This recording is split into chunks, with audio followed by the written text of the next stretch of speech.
নারায়ণগঞ্জে আসার মেন কারণ হলো নারায়ণগঞ্জ জেলা জজ শিপ।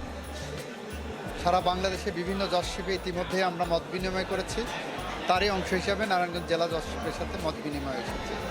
এখানে বিচার বিভাগ এবং বিচার বিভাগের সাথে সংশ্লিষ্ট আইনজীবীরা, তাদের সাথে একটু মত বিনিময় আছে।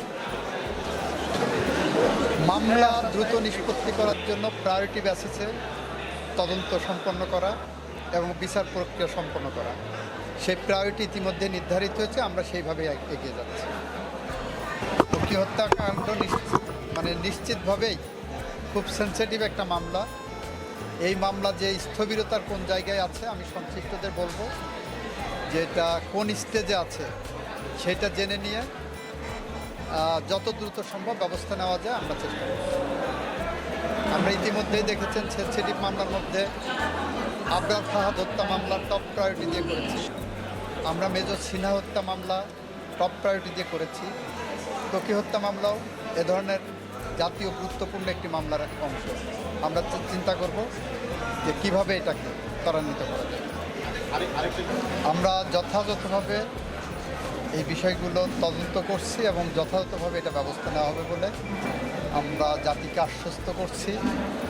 ভিকটিমের পরিবার যাতে ন্যায় বিচার পায়, অ্যাট দি সেম টাইম কেউ যাতে মিথ্যা মামলায় ভুক্তভোগী না হয়, সেই কারণে ইতিমধ্যে দেখেছেন আইন মন্ত্রণালয় থেকে ফৌজদারি কার্যবিধিতে একটি সংশোধনী প্রস্তাব করা হয়েছে, যাতে অন্তর্বর্তীকালীন অবস্থায় একটি ফাইনাল রিপোর্ট দেওয়া সম্ভব হয়। তদন্তের মাঝখানে যে কোনো আসামির বিরুদ্ধে ফাইনাল রিপোর্ট দেওয়া যেতে পারে, যাদের বিরুদ্ধে অ্যাপারেন্টলি মনে হবে যে মিথ্যা মামলা করা হয়েছে। 7 খুনের মামলার দ্রুততম নিষ্পত্তির জন্য যথাযথ পদক্ষেপ এটা নেওয়া হচ্ছে। দেখবেন তাড়াতাড়ি কোনো একটা রেজাল্ট আপনারা পাবেন। নারায়ণগঞ্জের আইনজীবীরা সারা বাংলাদেশের আইনজীবীদের জন্য যে সুযোগ সুবিধার বিধান আছে, নারায়ণগঞ্জের আইনজীবীরাও তার অন্তর্ভুক্ত। তার মধ্যে 2টি বিষয় ইতিমধ্যেই আমরা বলেছি সরকারের কাছে।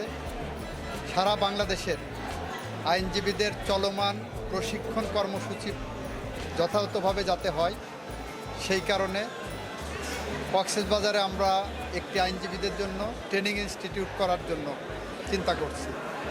আরেকটি হলো, যেখানেই আবাসন প্রকল্প করা হচ্ছে, আবাসন প্রকল্পের মধ্যে আইনজীবীদের জন্য একটি নির্ধারিত এলাকা বরাদ্দ দেওয়ার জন্য, প্লট বরাদ্দ দেওয়ার জন্য একটা দাবি ইতিমধ্যে সরকারের কাছে পৌঁছেছে।